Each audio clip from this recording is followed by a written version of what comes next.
Beef Hindu మత నమ్మకాన్ని గాయపరిచే పదమా? ఇప్పుడు ముస్లింలు ఎందుకు నో బీఫ్ అంటున్నారు? ఆవుని జాతీయ జంతువుగా ప్రకటించమని ముస్లింలు ఎందుకు అడుగుతున్నారు? ముస్లింల పిలుపుతో ఆందోళనలో పడిందెవరు? అసలు దేశంలో బీఫ్ పేరుతో జరుగుతున్న పాలిటిక్స్ ఏంటి? బీఫ్ ఎక్స్పోర్ట్స్లో ప్రపంచంలో 2వ స్థానంలో ఉన్న దేశంలో ఈ గొడవ ఎందుకు? ఈ అంశాలను చర్చిద్దాం. బీఫ్ ఈ పదం మన దేశంలో ఒక బూతుగా మారిపోయి చాలా కాలమైంది.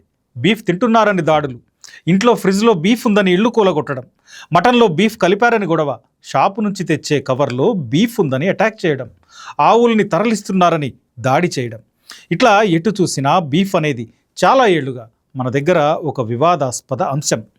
ఇప్పుడు ఇది మళ్ళీ ఎందుకు వార్తల్లోకి వచ్చిందంటే, బెంగాల్లో కొత్త ప్రభుత్వం సువేందు సర్కార్ ప్రభుత్వం ఏర్పడగానే అక్కడ ఆవు జాతి పశువుల అమ్మకాలపై ఆంక్షలు విధించింది. బెంగాల్ నిర్ణయంతో అక్కడి ముస్లింలలో ఒక కదలిక వచ్చింది. అక్కడి ముస్లింలే కాదు, దేశమంతా జరుగుతోంది ఇది. అసలు మేం బీఫ్ తినం, గోవుని జాతీయ జంతువుగా ప్రకటించండి అని వాళ్ళు డిమాండ్ మొదలుపెట్టారు. Jamiat Ulema e Hind, all India Qureshi Jamat, Indian Muslim league, ఇట్లా అనేక ముస్లిం మత సంస్థలు ఈ డిమాండ్ చేస్తున్నాయి. మాజీ ఉపరాష్ట్రపతి హమీద్ అన్సారీ కూడా ఈ డిమాండ్ సమర్థించారు. అదేంటి, హిందువులు కదా ఈ డిమాండ్ చేయాల్సింది, వాళ్ళ నుండి కదా ఈ డిమాండ్ రావాల్సింది అనిపించవచ్చు. కానీ ఇది అర్థం కావాలంటే ఇక్కడ ఎవరు ఎందుకు బాధితులయ్యారో, బీఫ్ అనే మాటని బూచిగా చూపి ఒక మతంపై ఎందుకు దాడులు జరుగుతున్నాయో, ఎవరి కంచం చుట్టూ పాలిటిక్స్ జరుగుతున్నాయో, ఎవరు బీఫ్ చుట్టూ వ్యాపారం చేసుకుంటూ ఇతరుల్ని బలి చేస్తున్నారో తెలుసుకోవాలి. బీఫ్ చుట్టూ జరుగుతున్న ఈ పాలిటిక్స్ అర్థమైతేనే పిక్చర్ క్లియర్ అవుతుంది.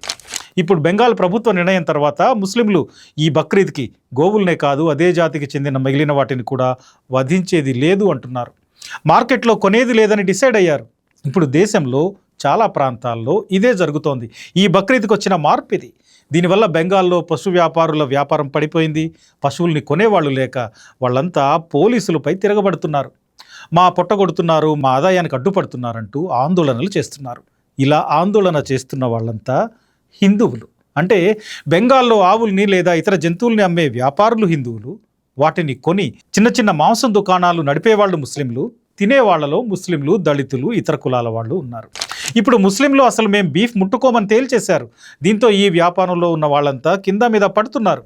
ఇక్కడ మనం చెప్పుకోవాల్సిన కీలకమైన అంశాలు కొన్ని ఉన్నాయి. మన దగ్గర ఆవు, ఎద్దు, బర్రె, దున్న ఈ మాంసాలన్నింటినీ కలిపి కామన్గా బీఫ్ అనే పిలుస్తారు. కానీ బీఫ్ మాట ఎత్తితే అది హిందూ వ్యతిరేకత అనేలా మారిపోయింది. నిజానికి చాలా రాష్ట్రాల్లో షాపుల్లో, రెస్టారెంట్లలో ఆవు మాంసం అమ్మకాలు దాదాపు ఉండవు. ఎందుకంటే చాలా రాష్ట్రాల్లో ఇది బ్యాన్ అయిపోయింది. అయితే ప్రపంచం మొత్తం మీద ఎక్కువగా తినే మాంసాహారంలో బీఫ్ ఒకటి. దీని ఎక్స్పోర్ట్స్లో మన దేశం ఎక్కడుందో తెలుసా? ప్రపంచంలోనే మొదటి స్థానంలో బ్రెజిల్ ఉంటే 2వ స్థానం మనదే. ఏడాదికి $3.8 బిలియన్ బీఫ్ని మన దేశం ఎక్స్పోర్ట్ చేస్తోంది. అంటే 34,177 కోట్ల రూపాయలు. Saudi Arabia, Egypt, Iran, UAE, Vietnam, Malaysia ఈ దేశాలకు మన దేశం నుండి బీఫ్ ఎక్స్పోర్ట్ అవుతుంది. యూపీ, మహారాష్ట్ర, పంజాబ్, ఆంధ్రప్రదేశ్ ఈ రాష్ట్రాల నుండి ఎక్కువగా బీఫ్ ఎగుమతి అవుతుంది. ఒక్క గోవుని కూడా చంపనివ్వం అని ప్రగల్భాలు పలికే యోగి రాష్ట్రం యూపీ నుండే 60% బీఫ్ ఎక్స్పోర్ట్ అవుతోంది. Allana sons private limited, fair exports India limited, HMA agro industries, MKR food exports, Al Kabir exports, Alhamd food products, Alduaa food processing ఇవన్నీ బీఫ్ ఎగుమతి చేసే కంపెనీలు. ఈ పేర్లు విని వీటి ఓనర్లు ఎవరై ఉండొచ్చని భావిస్తున్నారు? ఈ కంపెనీల పేర్లు వినగానే ఇవి 100% ముస్లింలవే అనుకుంటారు. కానీ అల్ కబీర్ సంస్థ యజమానులు సతీష్ అతుల్ సభర్వాల్, అరేబియన్ ఎక్స్పోర్ట్స్ యజమాని Sunil Kapoor, MKR frozen foods exports యజమాని మదన్ అబాట్, ఇవే కాదు ఇలా చాలా కంపెనీలు ఉన్నాయి. అవి హిందూ యాజమాన్యంలో ఉన్నాయి. తప్పు లేదు, ఎవరైనా మన దేశంలో చట్టబద్ధంగా వ్యాపారం చేసుకోవచ్చు, దాన్ని తప్పుపడడానికి ఏం లేదు. కానీ ఇక్కడ బీఫ్ అనే మాట ముస్లింలను వేరు చేయడానికి వాడుతున్నారు, వివక్ష చూపడానికి, అణచివేయడానికి వాడుతున్నారు. వాళ్ళ ఇళ్లలోకి చొరబడి వెతికి మూలమూలన వెతికి దాడులు చేస్తున్నారు. కానీ ఆ వ్యాపారంలో నిజానికి ఉన్న వాళ్ళు మెజారిటీ హిందువులే. అంటే ఇది ఎంత దుర్మార్గం! విదేశాలకు అమ్ముకొని వేల కోట్లు సంపాదించుకుంటారు. ఇక్కడ చిన్న షాపుల్లో అమ్మితేనో లేదా తింటేనో మాత్రం తప్పు, పాపం. ఇది ఎంత అన్యాయమైన, దుర్మార్గమైన విషయం. అంతేకాదు, బీఫ్ ఎక్స్పోర్ట్ చేసే కంపెనీల నుండి బీజేపీకి నిధులు కూడా అందుతున్నాయి. అంటే ఏ విషయాన్నైతే తప్పుగా, పాపంగా, హిందూ మతానికి వ్యతిరేకంగా చెప్తున్నారో ఆ వ్యాపారం చేసే వాళ్ళ నుండి నిధులు తీసుకుంటోంది బీజేపీ. అల్లానా గ్రూప్ ఇది మోడీ ప్రధాని కాకముందే బీజేపీకి నేరుగా విరాళాలు ఇచ్చింది. 2013-14లో 2 కోట్లు, 2014-15లో 50 లక్షలు విరాళాలుగా ఇచ్చింది. 2019లో ఎలక్టోరల్ బాండ్స్ 2 కోట్లు, 2023-24లో మరో 2 కోట్లు విరాళంగా ఇచ్చింది. 2024-25లో ఏకంగా 30 కోట్లు ఈ కంపెనీ నుండి బీజేపీకి అందాయి. అంటే బీఫ్ కంపెనీల నుండి నిధులు తీసుకుంటారు, దేశంలో బీఫ్ అమ్మే చిన్న చిన్న వ్యాపారులను హింసిస్తారు, తినేవాళ్లపై దాడులు చేస్తారు. అంటే బీజేపీ ప్రేమ ఆవుపై కాదు, ఆవుని పూజించాలని చెప్పే హిందూ మతంపై కూడా కాదు. కేవలం ముస్లింలపై వ్యతిరేకతను హైలైట్ చేయడానికి, అలా చేసి మత ప్రాతిపదికన హిందువుల్ని రెచ్చగొట్టడానికి రాజకీయంగా బీఫ్ని ఒక ఆయుధంగా వాడుకుంటున్నారు. ఈ అంశం చాలా స్పష్టంగా కనిపిస్తోంది. బీఫ్ని ఇంత వ్యతిరేకించే బీజేపీ ఈశాన్య రాష్ట్రాల్లో బీఫ్ బ్యాన్ అనే మాట ఎత్తదు.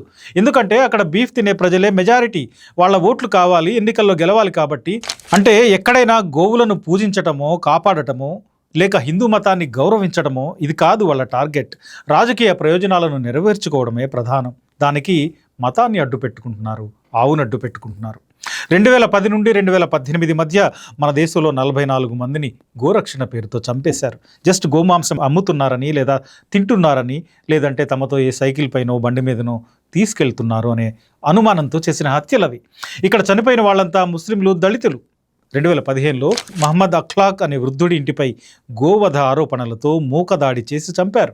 నిజానికి అది మేక మాంసమే అని తర్వాత తేలింది. ఇలాంటి ఘటనలు చాలా ఉన్నాయి. అప్పటి నుండి ఇప్పటి వరకు గోరక్షణ పేరుతో నిత్యం అనేక దాడులు జరుగుతున్నాయి.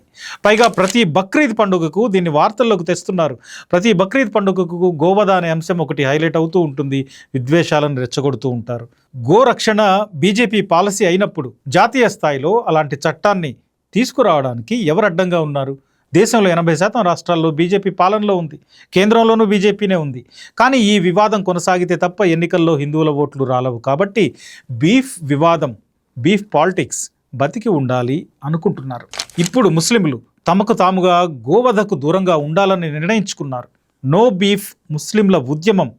అంతేకాదు ఆవుని జాతీయ జంతువుగా ప్రకటించమని కూడా ముస్లింలు అడుగుతున్నారు. అంటే ఈ డిమాండ్తో, ఈ మార్పుతో బీజేపీ చేతిలో ఇంతకాలం ఉన్న బీఫ్ అనే ఆయుధం ఒక్కసారిగా పనికిరానిదయ్యే అవకాశం ఏర్పడుతోంది.